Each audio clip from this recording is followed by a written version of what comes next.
ஆண்டவராக இயேசு கிறிஸ்துவுக்குள் மிகவும் அன்பாக நேசிக்கப்பட்ட அன்புக்குரிய சகோதர சகோதரிகளே, உங்கள் யாவருக்கும் அன்பின் வாழ்த்துக்கள். விசேஷமாக மார்ஸ் மேடை என்கிற நிகழ்ச்சியின் மூலமாக ஆண்டவருடைய உண்மைகளை பார்த்துட்டு இருக்கிறோம். அந்த வகையில் இன்னைக்கு நாம் பார்க்கக்கூடிய ஒரு உண்மையின் தலைப்பானது திருடன் அப்படின்ற ஒரு தலைப்பின் கீழாக சில காரியங்களை குறித்து நாம் பார்க்க போகிறோம். ஸோ இந்த வார்த்தையை நம்முடைய ஆண்டவராக இயேசு கிறிஸ்து அவருடைய முதலாம் வருகையில பேசியிருக்கிறார். அப்போ அது எங்கே பேசியிருக்காருன்ற வார்த்தையை முதல்ல படிச்சிடலாம். யோவான்ல 10ஆம் அதிகாரம் 10ஆம் வசனத்தை வாசிக்க போகிறோம். திருடன் திருடவும், பாருங்க, திருடன் திருடவும் கொல்லவும் அழிக்கவும் அதுதான் வரான் திருடன். வேற எதுக்குமே திருடன் வரலன்னு சொல்லிட்டு, நானோ அவைகளுக்கு ஜீவன் உண்டாயிருக்கவும் அது பரிபூரணப்படவும் வந்தேன் அப்படின்னு சொல்றாரு. அப்ப இந்த இடத்துல தான் நம்முடைய ஆண்டவர் என்ன பண்ணியிருக்காருன்னா இந்த வார்த்தையை பயன்படுத்தியிருக்காரு. அப்போ திருடன் அப்படின்னு சொல்லி பார்க்கும்போது 3 வேலைகள்ல திருடன் செய்யறான். ஒண்ணு திருடுறது, கொல்றது, அழிக்கிறது. நம்முடைய ஆண்டவர் 2 வேலை செய்யறாரு. ஜீவன் கொடுக்கவும் பரிபூர்ணம் அடையவும் வந்தேன்னு சொல்றாரு. அப்போ இந்த திருடன் யார்? அதான் கொஸ்டின்.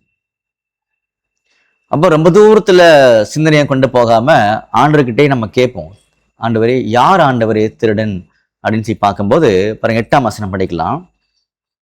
எனக்கு முன்னே வந்தவர்கள் எல்லாரும் கள்ளரும் கொள்ளைக்காரமா இருக்கிறார்கள் அப்படின்னு பார்த்தீங்கன்னா சொல்றார்.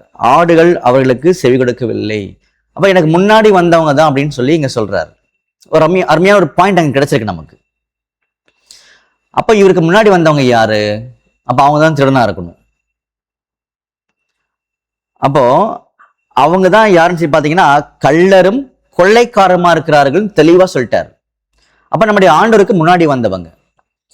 அப்ப அந்த டைம்ல யாருன்னு சொல்லி பாத்தீங்கன்னா பரிசேயரு, சதுசேயரு, வேதபாரகர், இவங்க தான் இந்த மாதிரி டீம், மத போதகர்கள், மத தலைவர்கள். சரி, இவங்க எப்படி வந்திருக்கிறாங்க அப்படின்னு சொல்லி பார்க்கும்போது நல்லா பாருங்க, நம்முடைய ஆண்டவராக இயேசு கிறிஸ்துவுக்கு முன்னாடி வந்தவங்க தான் திருடங்க. அது யாருன்னா மத போதகர்கள், மத தலைவர்கள். இந்த மத தலைவர்கள் எப்படி வந்தாங்க அப்படின்னு நமக்கு தெரியணும். அப்படின்னா நம்முடைய ஆண்டவராக இயேசு கிறிஸ்து எப்படி வந்தாருன்னு நமக்கு தெரியணும். எதுக்குள்ள வந்தாங்க அப்படின்னா ஆட்டு தொழுவத்துக்குள்ள அப்படின்னு அர்த்தம். அப்ப ஆட்டு தொழுவத்துக்குள்ள நம்முடைய ஆண்டவராக இயேசு கிறிஸ்து அவரே என்ன பண்ணிருக்காருன்னா வாசல் வழியாக உள்ள வந்திருக்கிறாரு. பாருங்க, 2ஆம் வசனம் வாசிக்கும் போது, வாசல் வழியாய் பிரவேசிக்கிறவனும் ஆடுகளில் மேய்ப்பனா இருக்கிறான். அப்ப வாசல் வழியாக யார் பிரவேசிக்கிறாங்களோ அவர்கள் தான் ஆடுகளுடைய மேய்ப்பனாக இருக்கிறான் அப்படின்னு அவர் சொன்னாரு. நம்முடைய ஆணையசுகிறது தான் மேய்ப்பன். அப்ப அவர் எப்படி வந்திருக்காரு? வாசல் வழியா உள்ள வந்திருக்காரு. அப்ப வாசல் எதுன்னா அன்னைக்கு நம்முடைய ஆண்டவராக இயேசு கிறிஸ்துவுக்கு கடவுள் கொடுத்த சட்டத்திட்டமாக நியாயப்பிரமாணத்துக்கு கீழ்ப்படிதல்.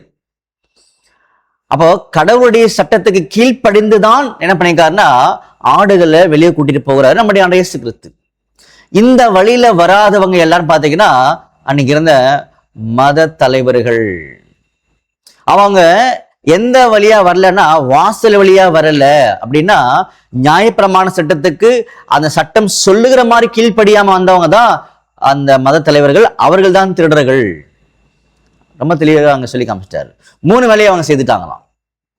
ஒண்ணு திருடுறது.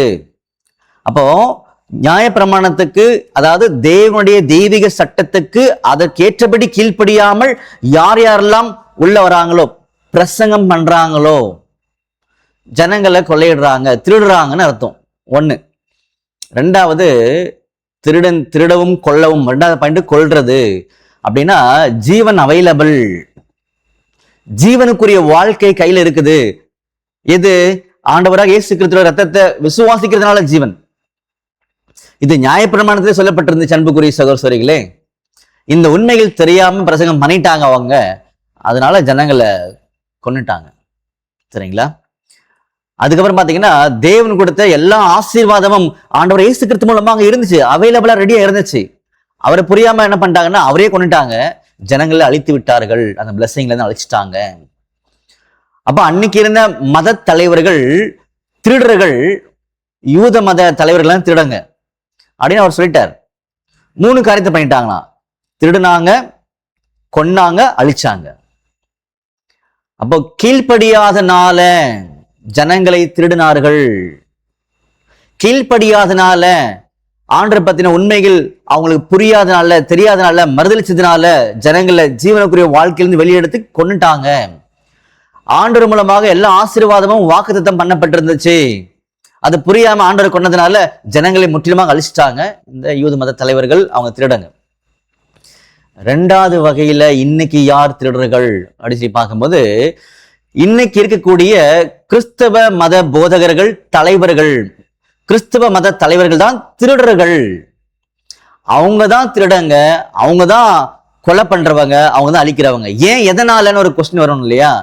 ஏன், எதனாலன்னு சொல்லி பார்க்கும் பொழுது, தெய்வீக பிரமாணத்துக்கு அது சொல்லுகிறபடி கீழ்ப்படியாம இன்னைக்கு உபதேசம் பண்றதுனாலதான் அவங்க திருடங்க, ஜனங்களை கொள்ளையிடுறார்கள். ஆண்டவராக இயேசு கிறிஸ்து யாருன்னு தெரியல அவங்களுக்கு, யாருன்னு அவங்களுக்கு புரியல. யாருக்குன்னா இன்னைக்கு இருக்கக்கூடிய மத தலைவர்களுக்கு. யார் அந்த மத தலைவர்கள்? ரெவரண்ட், பாஸ்டரு, ஐயா, ஃபாதரு, இப்படி நிறைய பட்டங்கள் சொல்றேன் பாத்தீங்களா, அவங்கதான்.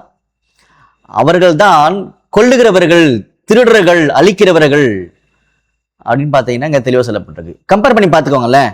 நியாயப்பிரமாணத்துல நம்முடைய ஆண்டவர் இயேசு கிறிஸ்துவை பத்தி மிக மிக துல்லியமா சொல்லப்பட்டிருந்துச்சு. நியாயப்பிரமாணத்துல எங்க பிரதர்ன்னு கேட்டீங்கன்னா நீங்க நிறைய வசனங்கள் படிக்கலாம். உதாரணத்துக்கு நீங்க லூக்கா 24, 27 படிச்சிடலாம். அது மாதிரி யோவான் 1ஆம் அதிகாரத்தில் படிச்சிடலாம். சரிங்களா? அது போல இன்னைக்கு நம்முடைய வேதத்துல நம்முடைய ஆண்டவர் இயேசு கிறிஸ்துவுடைய மகா மேன்மைகள் குறிப்பிடப்பட்டிருக்குது, சொல்லப்பட்டிருக்குது. இதெல்லாம் கீழ்ப்படிதல்னாலே கற்றுக்கொள்ளாமல் தங்களுடைய சுய அறிவினால, பாரம்பரியத்தினால, சுய லாபத்துக்காக இன்னைக்கு பண்ணக்கூடிய, உபதேசம் பண்ணக்கூடிய இன்னைக்கு கிறிஸ்தவ மண்டலத்தில் இருக்கக்கூடிய எல்லா மத தலைவர்களும், போதகர்களும், ரெவரண்டும், ஐயாவும், பாஸ்டரும், ஃபாதரும் எல்லாருமே திருடர்கள் அப்படின்றதுல மாற்று கருத்தே இல்லைன்றத ஆண்டவர் சொல்றார். மிக மிக தெளிவா சொல்லிட்டாரு இந்த இடத்துல. சரிங்களா?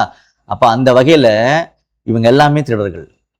ஆனா நம்முடைய ஆண்டவர் இயேசு கிறிஸ்து சரியான மெய்யான ஒரு மெய்ப்பராக இருக்கிறார். அவர் என்ன கொடுத்திருக்காருன்னா பாருங்க, 10ஆம் வசனத்துல 2வது பகுதியை படிக்கிறேன். நானோ அவைகளுக்கு ஜீவன் உண்டாயிருக்கவும், பாத்தீங்களா, ஜீவன் உண்டாயிருக்கவும் அது பரிபூர்ணப்படவும் வந்தேன். அப்ப நம்முடைய ஆண்டவர் இயேசு கிறிஸ்துவின் வருகையானது ஜீவன், இந்த உலகம் இழந்து போன ஜீவனை கொடுப்பதற்காகவும், அடுத்தது ஆடுகள் பரிபூர்ணப்படவும்.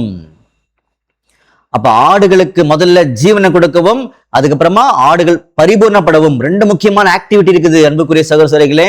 அப்ப ஜீவன் என்பது மீட்கும் பொருளை கொடுக்க வந்திருக்காரு ஆண்டவர்.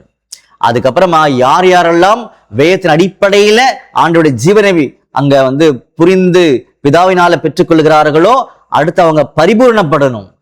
பரிபூர்ணப்படுவதற்கு நம்முடைய ஆண்டவர் பாடுபட்டிருக்கிறார். இதெல்லாம் நான் கொடுத்துருக்கிறேன். இதெல்லாம் புரியாம இந்த திருடர்கள் என்ன பண்ணிட்டாங்கன்னு பாருங்கன்னு சொல்லி அவர் சொல்றாரு. அப்ப நாம திருடருடைய கையிலிருந்து அநேக கிறிஸ்தவர்கள் வெளியே வந்து ஆண்டவருடைய பின் செல்ல ஆண்டவர் தாமே கிருபை செய்வாராக. ஆமீன்.